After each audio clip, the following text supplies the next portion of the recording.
Scott, how are you this afternoon? Living the dream one day at a time, Ted. Thanks for having me on. Yeah, it's a long time coming. We connected a while back and had some great conversations, and I knew I had to have you on the podcast. Um, Before we jump into the agenda, why don't you tell the audience a little bit about who you are, what you do, and where you do it? Yeah, sure. So serial entrepreneur, cut my teeth at Amazon, turn of the century. I was on the Y2K team for the biggest like nothing burger that ever happened. And kind of since then, I've been building, scaling, and selling B2B enterprise SaaS companies. Did one in the mobile space called Urban Airship. We were the first ones to do push notifications. I did let's see here, a vacation rental platform that we launched in March of 2020. That was a no-win situation there. And then just kind of dabbled around with a couple different things. And about 2.5, 3 years ago, had sold another company and was thinking about what's next. Obviously, everybody was thinking about AI.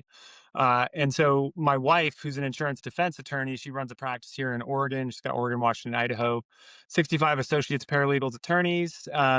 She kind of jokingly, but not jokingly, said, "Well, why don't you build something that helps me for once?" And so that was the impetus for CaseMark. She has been my co-founder, and obviously she's my wife. But like we've really built this in lockstep. And when you see an attorney use your solution and it doesn't work, or you see how they use it, and you realize, "Wow, we did not build this for the customer," that's really informative. And so over the last, I'd say 6+ months or so, we've had a pretty significant shift in the business. We had built a bunch of infrastructure to solve kind of what we call these easy buttons. So click and upload a file, click an easy button, get some AI generated work product, depot sums, medcrons, those kinds of things. We since realized, well, we have a platform that we've kind of built here. And so we just launched back in December case.dev. So one API key, 15, 16 different primitives across OCR, file storage, transcription, translation, legal research, all those pieces, along with some tools like basically a chat GPT wrapper and a one button or sorry, an easy button play. And now what we're finding is that enterprises coming to us saying, look, I need a chat solution, but I also want to have all that data stored in a place where I can build my own solutions on top of it, whether through vibe coded or agentic. And so that's been really, really powerful for us. And then, of course, when you take something like case.dev with a security and privacy perimeter, and then feed that to an agent that's autonomous, it gets really, really interesting. So exciting times. We've really like turned a corner. It's been busy as all get out, and life is good, man. Yeah. Good. Yeah, we have been undergoing a little bit of a identity shift here at Infodash too because of similar conclusions I think that we've both drawn in the market, which is historically we have been known as an intranet and extranet provider in specifically for law firms. And what we realized a couple of years ago with the advent of AI, at least in the mainstream, is that what our core infrastructure really is, it's the integration layer. We call it integration hub that powers all of our web parts that get rendered in SharePoint. And now I just did a LinkedIn Live today with Gowling to show how you can use this integration layer to build solutions using Azure AI Search, Azure OpenAI. You keep the data within your four walls, and we can create agentic capabilities and chunking and efficient use of AI search indexes. And we've really kind of just changed our thought patterns around like, okay, what is core infrastructure at InfoDash? It's not intranet and extranet. It's the integration hub, and intranet and extranet are use cases that build on top of that. But I really think there's like a huge opportunity now because I think, both of us see that there's tremendous value in bringing that integration to law firms so that they can leverage their collective knowledge and wisdom in building AI solutions because these out of the box tools, they really require you to bring your data to AI. And we like to say we allow you to bring AI to your data. So, Yeah. I I mean, like I don't know that. if you would agree, That's a but good it one. I might seems like steal that one. the integration piece is like so extremely valuable right now. Yeah, I mean, I think the integration point is really critical right now, I mean, I think that's a super smart way of thinking about this from a platform perspective. It feels like right now that look, when we saw AI at first, we were like, "Wow, AI is going to be great. This is amazing." But as we look at it, AI is just a forcing function for legal as they rethink not only how they adopt technology. I mean, let's be honest, legal's kind of fought technology tooth and nail for the last 30, 40 years. And so they're looking for solutions that allow them to, not only leverage this AI, but they're going to have to fundamentally probably rethink their businesses, which means if you don't have a platform or technology provider you're partnered with on this who can help you do that and be really extensible and flexible, you're going to struggle, I think. And so, I think the way that you're thinking about it, the way that we're thinking about it, is I think the future for this stuff. It's not going to be one big piece of software that you shove all your stuff into. It's going to be these set of component parts that are flexible and malleable. And AI is just one component of that, in my opinion. Again, I think there's so much change that's about to happen here. What was really interesting to me, so this week my wife and I sponsored this event down in LA, and it was basically an event designed for plaintiffs and defense attorneys to get into the same room. There were about 120 of the who's who of plaintiff and defense folks. There was the heads of the consumer or the retail association for attorneys, the defense council for Southern Oregon, Southern California. They were all there. We literally worked the entire room and chatted with everybody, and we said, "What are you doing with AI?" And they're like, I don't know. We've looked at it. We kind of kicked the tires, or we tried something, or it's just the adoption isn't happened nearly as fast as we see it happening in LinkedIn, right? Like all of us in our little bubble, all chatting with each other, and it's taken a lot longer. And I think that's another piece that people haven't really thought about here. This is going to take a decade. It's a decade of disruption that we're going to go through. That's more than just AI. It's going to be how does the technology shift? How do I adopt it? And then how does my business sort of fold around that, or how do I leverage that to do it? So this is interesting days here for sure. Yeah. Yeah, I'm gonna do something I usually don't do. I usually don't screen share, but I'm gonna do it because I created this graphic for the LinkedIn Live today, and I think it is perfectly aligned with what we're discussing here. So I'm gonna pull this up. This is a pie chart of how law firms differentiate themselves. So today it's very much about the people, the trust, the brand, the footprint, the practice depth, the marquee wins that a law firm has on the board.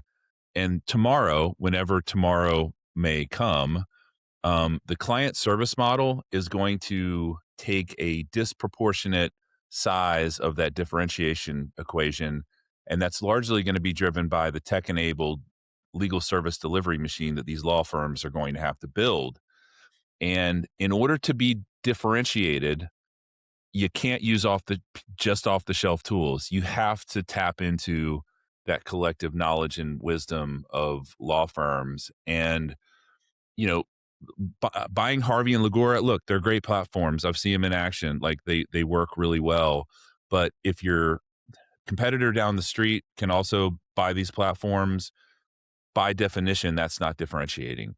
So we believe that the client service model is going to be a huge part of the post transformation law firm differentiation story. Would you agree with that? And does this look like where you think things are headed? I do, and I think what's also really interesting here, one of the things that we've adopted, we sort of poached it from how Databricks does it. That sort of concept of that forward deployed engineer, somebody who's actually embedded with that firm, who's helping them not only use your technology but think through their future roadmap as sort of twists and turns come through. That for us has been a really really big one. And to your point, look, Harvey and Lagora have done a great job of answering the question, which is AI is coming. What am I going to do? Well, there's a safe bet by choosing one of those providers. But I was literally just on a call, an hour ago with the head of innovation for pretty big, it was an Am Law, call it 20, right? And he said we're currently piloting both Lagora and Harvey, and he's like, I don't get it. He's like, the foundational models that they're just wrapping, they do kind of the same stuff. He's like, am I missing something? And I said, no, you're not missing anything at all. And I said that the key for you is, what does your firm do that you need to, and that you want to differentiate on? And then you guys are going to have to build some of those components. And it's going to be more than just the AI. It's, how do you think about this from a sort of platform perspective? And he's like, oh, okay, well, that makes sense. And, of course, any of these deals take a long time because there's so much of them are relationship driven. But it was eye opening to hear that, especially in light of the sort of what happened this week with the Claude for Legal, webcast heard round the world in legal tech, right?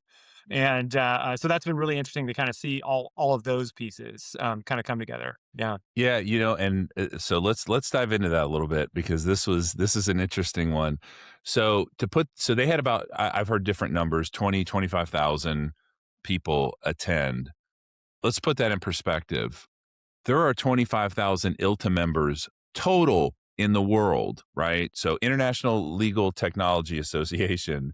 So these are, they come from several function areas, but primarily KM, innovation, IT. You've got some finance, some marketing, but it's a global organization, and there are 25,000 of those people, and there were 25,000 people on this webinar. So that, if that doesn't tell you something about the interest in the topic of how can we leverage these foundation models to do some of the things that we're paying a premium for today, then I don't know what other signal you need. But my read on that is there is a strong appetite, and I know several AmLaw 50 firms. I even know an AmLaw 10 firm that is using Claude out of the box. In parallel, one of them is using Claude exclusively. Another one is using Harvey and Claude. So, but there's a real appetite. I mean, for X number of dollars a month that it's going to cost for one of the foundation models, Harvey and Legore are 1,200 a month, 15, Yep. 2,000. Although, I've heard that they're really knocking that price down. I'm hearing $200 and $300 per Interesting. seat. Yeah. Yeah. I mean, it's inevitable, right? Because those folks they're probably duking it out with each other now, right? To beat each other up. And I think it's good to have multiple, big players in the market anyways. That's just good for the consumers, I think. What was interesting is, I love that you put that in perspective of the ILTA membership, because I think that's a great way to frame this, because we've all been to ILTACon or, Evolve or whatever it is. And when you think about the fact that Mark Pike, the guy, one of the folks who hosted that, he's the one guy at Anthropic who built the Claude for Legal plugin. One guy, right? So when you think about the impact there, no wonder when they launched that plugin, legal tech saw a kind of a market cap haircut, right?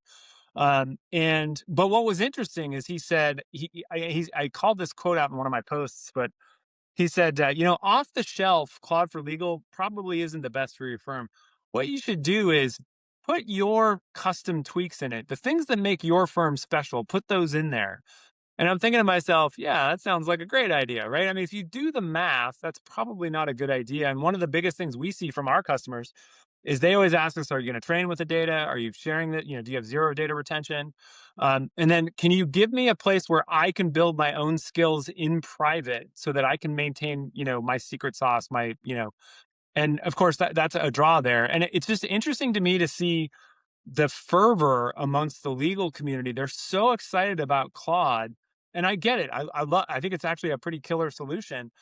But at the same time, this is another vendor that will come back to potentially, you don't put all your eggs in one basket. That we've all learned this. And so while they're the darlings today, something bad could happen down the road. Maybe they have a security vulnerability, or they actually do train with their data, which I'm convinced these big LLM providers are going to have to do at some point. That's going to be a big thing there. But it's interesting. The other piece that came out during that webinar, the demos they did were inside of Microsoft Word, Office, and then on top of getting access to all your Google, Gmail, your Google Calendar, all that stuff.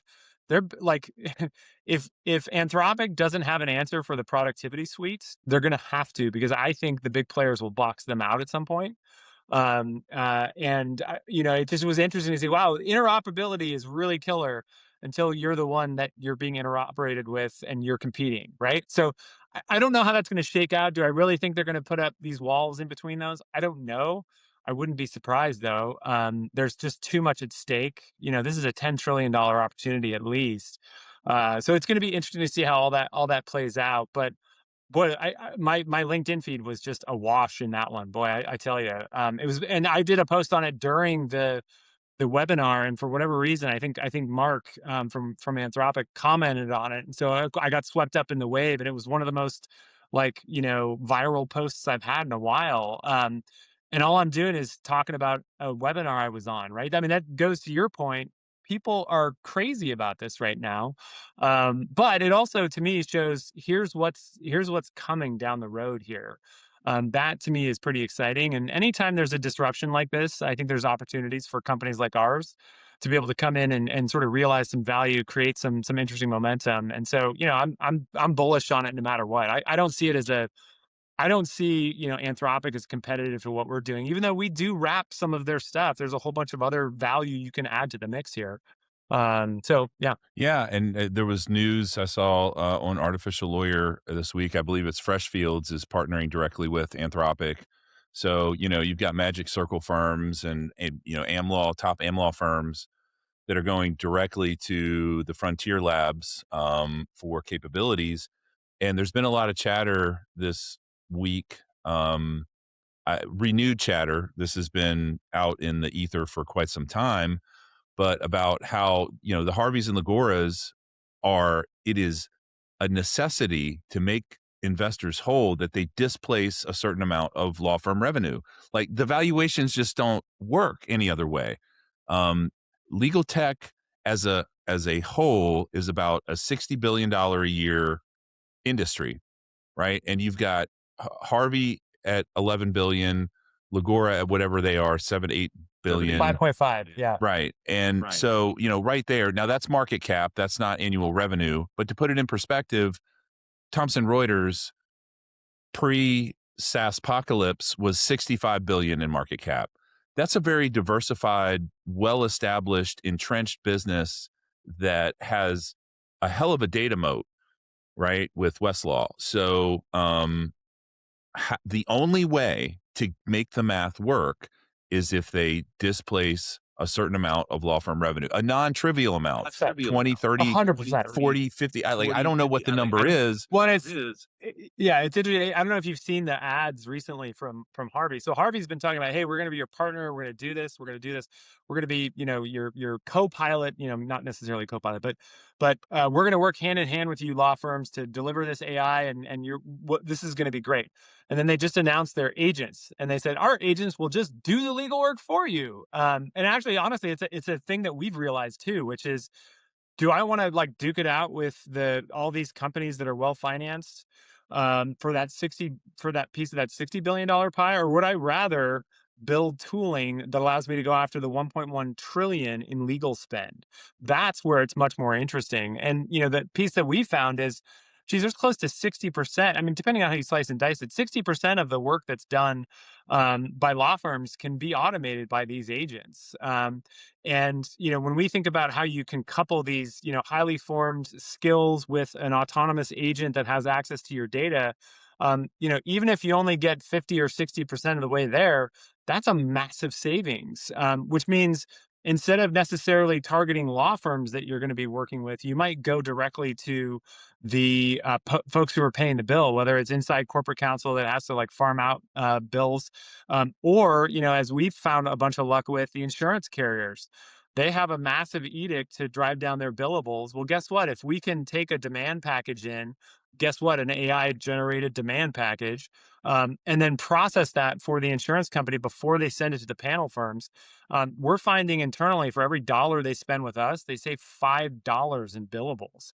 Now, you'd think the insurance defense firms, those panel firms, the same one that my wife works for, they'd be freaked out about that. But instead, They're like, "Yay, we are swimming in cases. We have no lack of cases. What we need are tools to answer that." And the flip side, of course, is now that all these AI tools are out there for generating these demand packages, guess what? The amount of litigation is going to go up. So you've got to have an answer, the yin to the yang on this stuff.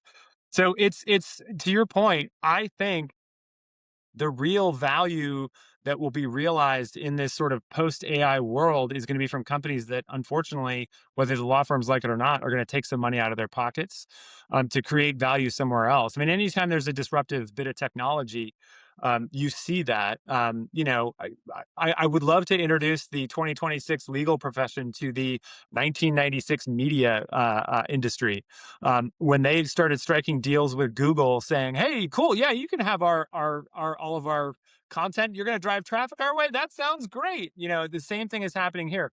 Yeah, we'd love to help you. Do all this AI stuff. Just tell us how you do what you do, and sounds great, right? Like it just the analogy here is identical. And honestly, legal has just pushed off what should have happened probably in the 90s because they didn't have the forcing function of AI to sort of make them do that. So it's interesting days to say the least. I mean, it's I hate to pull up a Tom Hanks quote from Survivor or whatever that, or Stranded, I think, or whatever it was. Anyways, where he's like, you never know what the tide will bring in. That's what it feels like with AI. You never know where your business is today or tomorrow. You might be obsolete tomorrow, and then the next day, holy crap, you're like an instrumental piece of infrastructure, and you just have to kind of roll with the punches. And anyways, it's interesting for sure. Cast Yeah. away. Yeah, Castaway, thank yeah, you. God, yeah. I That's came up with every other title. so That's funny. it is. And that's you're so right. How like I'll be perfectly candid. When we first started our journey, I looked at our architecture and said to myself, this is limiting because we deploy in the client's tenant and we have to wire up all those integrations. There's a lot of services that we have to deliver, and it puts a cap on our TAM because we can service. So there are 700 law firms on planet Earth, if you exclude China, that have 100 or more attorneys, and that is our wheelhouse. So we can scale our architecture to meet 700. 700,000, no way. We can't do it. So we were looking at this, and what it flipped the script when AI came to the table because this architecture now is a huge asset because it has tentacles in all those systems and it lights up all of Microsoft's AI capabilities. And so you're totally right, man, how quickly the flip or the script can flip. um I wanted to bring something up. I was telling you before we started that I read an article today about token subsidies and how investors in these frontier labs have been subsidizing the cost of tokens for purposes of establishing market share, and how that Vice is starting to close now with Anthropic. Essentially, OpenClaw really ripped the roof off of that whole model because of its 24 by 7 nature, can just consume, consume, consume. So Anthropic has taken steps to put, speed bumps in the way. And and both ChatGPT and Anthropic are expected to IPO soon. If that happens, we're going to enter into a situation where investors are going to demand returns. These token subsidies are going to go away. And what I'm curious about, I'd love to hear your take. How is this going to affect the economics of these wrappers that and I don't mean wrapper in a derogatory term. You could argue that Infodash is a wrapper on top of SharePoint. And you wouldn't Yeah, yeah, exactly, exactly. it's No, I it's hear you. Yeah. semantics. I don't mean it in a negative way, but how is, once these frontier labs remove the token subsidies and they have to pass that on to the Harveys and Lagoras of the world, how is that going to affect their economics? And what is that going to do to the pricing model that law firms are paying? You have any thoughts on that? Yeah, I mean, I think to your point, the IPO is coming. I think that was one of the reasons too that Anthropic and OpenAI, and to a certain extent, SpaceX and others are trying to expand their TAM so they can justify, a big IPO price. The Claude for Legal plugin probably added a couple billion, if not, 100 billion in valuation to Anthropic as they head out. Now, I will say one thing that thankfully we're still in a multi-horse race here. I can remember back in the day when we were all getting Ubers and going, "Wow, I just paid $15 to go to the airport on this Uber. That's amazing. I used to pay $50 in that cab to do that. Well, what a sweet deal. This is amazing. Wow, we're living in the future." And that same Uber now is 180 or $200 because guess what? They cleaned out the market, they squeezed their competitors out, and now they're the only game in town. And guess what? Now you monetize. And so thankfully, right now where we're at is we do have OpenAI, we do have Anthropic out there. To a lesser extent, Meta is still kind of playing catch up. Google or Alphabet is playing catch up, and then you still also have SpaceX slash XAI. I actually think they're going to be, don't count Elon out. I actually thought the Cursor acquisition that they just did was brilliant because one, Cursor was lagging. And it's hard for me to even say this, right? At $2.5 billion in revenue, they're having a hard time closing out this round. The only hope for them really was some kind of acquisition. So where would you maximize? Well, it's got to be with one of the big providers. But if they're already have their own models, it's not a net positive for them. But if I'm SpaceX, it's a huge win for me. Anyways, long story longer. I think that as long as we have several of these horses in the race, we won't have this huge token squeeze. Somebody's going to do that. I think the once the token squeeze happens, that's where we're going to see a lot of the pressure on the open source models. I'm still convinced the Chinese are subsidizing a lot of these models because they'd love to kind of break the back of the sort of our economy is very heavily dependent on the growth of these AI companies, and if you somehow undermine that for some reason. Let's not forget, what was it, DeepSeek that launched, a year ago, or it was, and everybody was like, "Oh my God, Nvidia is screwed," and everybody, I liken that to because a lot of these models are being, they think they're being stolen. It's akin to being in the '60s. It's July 1969. We land on the moon, and could you imagine if Russia just showed up at Cape Canaveral and said, "Cool, well, we're going to go up too. All of it's right here, so we can do that." That's kind of what's happening, and the race for these folks to build these models, and then being able to offer those on bare metal and basically have unlimited free tokens. That's where I think a lot of this will push down the road. So I think there's a couple different ways it's going to play out. The question is, do they tighten the belt on those models now, or I don't know. I do think we're getting to a place with the markets where I don't know if, I mean, there's not unlimited capital to fund these things, obviously, but it is a big race to go after. So it's going to be interesting to see how it plays out. It's really, really interesting. Yeah, for sure. One thing I didn't really understand, so it's an option that XAI has to purchase, and it's a $60 billion valuation, which I thought was a pretty lofty number. I Oh, ha I'll tell you exactly how they structured it. I don't know, but here's what this is what I would have done, being hindsight, whatever. What they're saying is if we IPO at probably, let's say, $1.2 trillion, that's when your trigger kicks in and you get 3% of whatever the math is on it. But other than that, it's probably there's some breakup fee or something else that makes it much less. And it's a gamble on the part of Elon and SpaceX, but I think it's a smart one because this allows them to tell the data centers in space story and like this is how much bigger of a TAM this is, and oh, we have the developer infrastructure too to go along with it to match codecs and Claude Code. So I get it, but to your point, it's kind of funny. Nobody got a check for $60 billion no, yesterday, right? no. It's an option, right? It's an option that can be exercised. And, yeah, I think that, where we are now, so I think there's a lot of people out there that believe that we're in a two-horse race to the finish in terms of practice of law solutions with Harvey and LaGuardia. I don't believe that at all. I think that we are in the top of the first inning in this ball game, and that the likelihood that those two are going to run to the finish line is there's a million examples of first movers that got the taste slapped out of their mouth. MySpace, Yahoo, Alta BlackBerry, Vista, like yes, all these guys. Netscape, right? It's very rare that first mover is the ultimate winner.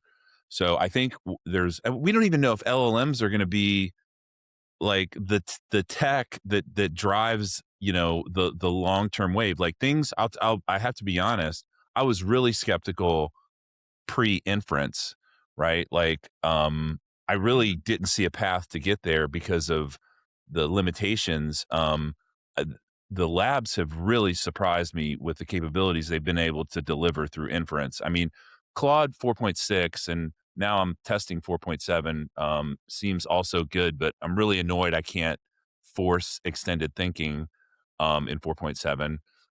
But and now ChatGPT 5.5 is out, and I'm hearing really good things about that. And I did a side by side test. That graphic that I showed, I did that in Nano Banana, which is Gemini, and ChatGPT today. ChatGPT blew the doors off of Nano Banana, and that was like the standard. So we are in a massive game of leapfrog here, right? It's like the model that's leading today is could be second or third. Remember when Gemini 3 came out? It was like, man, this is amazing. And like I never even really got comfortable with it before I started trying Opus and was like, no, no, no, I'm going this direction. But again, we're in a game of leapfrog, so it's like every So think 30 about this though. days we got a new leader. Do you know when Opus 4.6 was launched? Do you remember?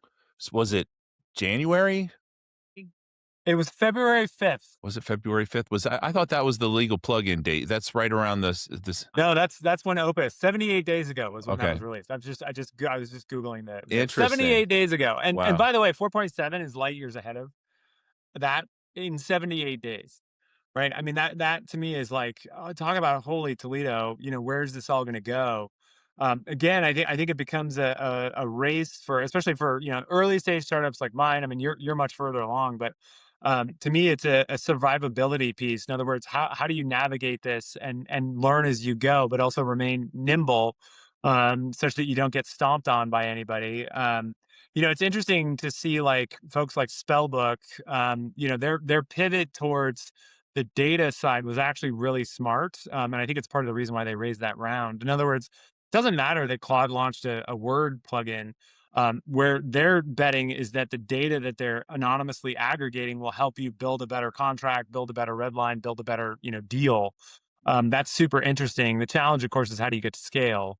I don't think they're capitalized enough. But again, these are the things that people are going to be asking around this stuff. It is brave new world stuff. Yeah, and my engineering team, every time a new model comes out, they're within probably a half an hour, they're like, "This is amazing," or "This is horrible," right? And it's usually binary. Yeah. Well, And I'm like, "Guys, don't worry, just wait 15 more minutes. There'll be a new one." Yeah. yeah, I remember in my corporate days, I spent some time at Bank of America. We used to jokingly say, if you don't like your boss, just wait 6 months. You'll get reorged and you'll have a new one. Exactly. But now we have, I feel like, the scaling laws I thought were going to level out because we had really sucked in all of the publicly available data. We're throwing all the compute and that we have at scaling. But what's happening with Anthropic and Mythos, and if the hype is to be believed, and it sounds pretty credible in terms of its ability to find and exploit gaps in enterprise software. If this is true, this will be a massive step change north. And they didn't even train it specifically for cyber purposes. It was just a natural outcome of their innovation curve. So I'm wondering, like, okay, what's that going to look like for legal? right? For legal reasoning. If we're seeing these like ancillary benefits without, a strong focus on any particular industry or vertical or path, and we're seeing this dramatic of an increase in capabilities, like what is Mythos going to mean to legal reasoning? You have any sense? Yeah, I mean, it's a great question, and I honestly don't know. I know a little bit about the Mythos stuff, and just seeing the security side has been pretty astounding to think about. I think fundamentally, whether it's legal or otherwise, I think you have to rethink how you're building and deploying and managing technology in the long run. And I'll give you an example that's kind of ours internally, which is, we have a platform where people can sign up, slap down a credit card, and start using compute, right? So whether it's, bare metal compute GPUs or LLMs, they can do that, right? And so we had a component where people could log in, and if you slap down a credit card, we'd give you $25 in credits. Well, all of a sudden, we started seeing hundreds of signups come in, and we are like, "Well, that seems pretty bad because it's pretty clearly something going on there." And what they were doing is they were proxying our that $25 and slapping down bogus cards, and then they were doing it anyways. Our systems picked up on it, but the interesting part was if we hadn't built our system from the ground up agentically, in other words, we basically said, "Hey, our internal agent, can you do a security scan and see what the heck's going on here?" And said, "Sure enough, you're being targeted by this botnet. Here's the guy and here's his GitHub. We can see that he has tools that do this.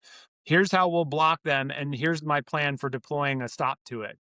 And within probably an hour and a half, the signups stopped, and then all we saw was like poking from a bunch of their agents to try to find new ways in because it's like whatever you want to call it, cheetahs on the Serengeti, right? They're trying to find a gap, and AI is just making it so that you can automate that.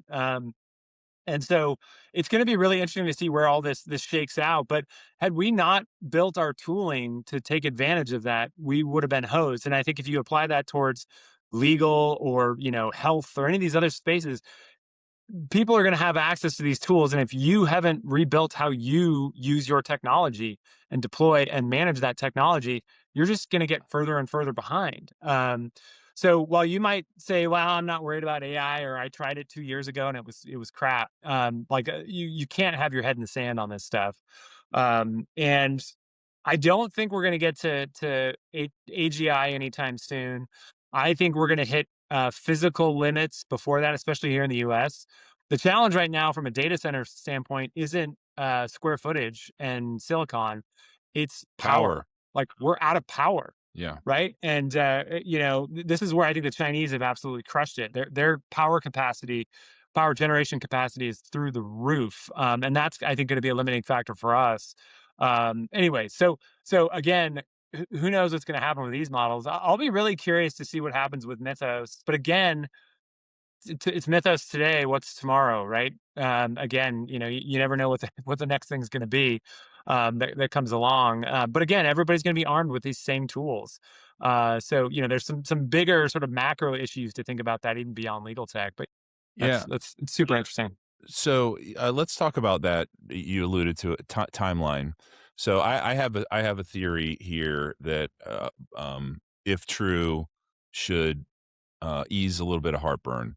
Um, we are so far behind. I talked to a GC at a Fortune 500 company yesterday and was asking some questions about our extranet platform and like how they want to engage. But sidebar conversation, I asked, "Hey, how is the AI enablement working in your organization?" And he said, "Very slowly." And Yeah. I Yeah. asked why, and he said, "Because leadership has given us a mandate without any change management or very limited change management resources or discipline."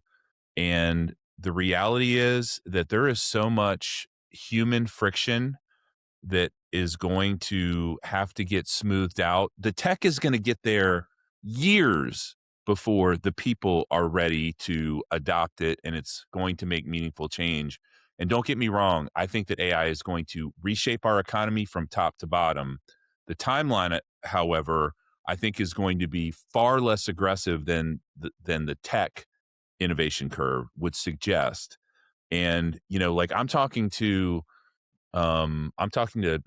chief innovation officers and chief knowledge officers at large law firms now, and they're like, Ted, I'm at the craps table and I got a certain amount of change management chips, and I need to place them strategically on the board, and I need to get AI wins on the board.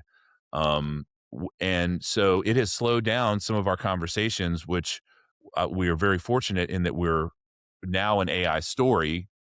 We just did a LinkedIn Live with Gowling today and showed off some of those capabilities, so they can get a AI win on the board. But I don't know. What is your thinking on timeline? This is not going to be a 18-month transformation. This is going to take more time, especially when you have things like what happened with Sullivan and Cromwell this week.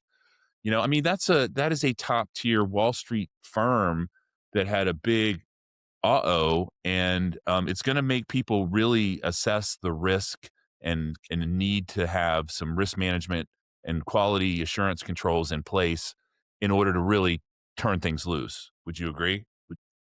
Yeah, without a doubt. I mean, I actually think that they handled that pretty well. I mean, they took ownership for it. They were very public, and then I think they're going to overcorrect, which are sort of that's the formula for brand strategy when you when you have a PR disaster, right? I mean, that's the best that they can do. Now, the reality is when you look at a lot of these public cases that happen around hallucinations and other pieces, I think that a lot of them. The attorneys who are doing it are probably the same ones who do some shady stuff anyways, let alone not cite their sources. But in terms of the adoption curve, I look, we're in that typical, it's a disruptive technology cycle. We've been fortunate enough to live through what almost like 5 of these now, right? So there was the dot-com boom and bust. And the graph is the same for every disruptive cycle, whether it's the television, the train, the car, all those things. Massive speculation because of the new technology leads to overinvestment, which leads to a bubble, which leads to a crash every single time. But then when you extend the timeline out and watch that, the actual value of that new technology is significantly higher than even the bubble, right? So go back to 2001, and you're looking at companies that have multi-billion-dollar valuations, and you're like, wow, that they'll never get to be that big again. And now we're sitting on companies with multi-trillion-dollar valuations. So I think the same thing is going to happen with legal. To your point, the friction is actually, even though the technology is moving way faster than it did at the turn of the century, the human friction involved with these sort of what I'd call the holdouts from technology is what's going to slow this down. And then we haven't even talked about the potential legislative slowdowns that could come along too here. I think it'll be less likely, but I think we're going to see it on an individual basis, whether it's at the state level. I doubt it'll happen at the federal level because of how much lobbying is happening on this stuff. But those are the key things here. So thinking about how to map this out, especially when you talk about some of these big players who are investing a lot of money and their churn rates are pretty darn high. How are they going to continue to justify those valuations? Well, those will be the folks who kind of get kicked in the teeth from a valuation perspective. Google lived through that because they didn't raise a lot of money and they were throwing off cash from day one, and they had a differentiated technology that allowed them to do that. I mean, Google was founded in '98, right during the craziness. But I think they only raised. Somebody told me the other day they only raised 12 million in venture, which is like bonkers to me when you think about. So yeah, to your point, how this adoption and when it gets adopted, it's going to have a fundamental impact on how legal operates.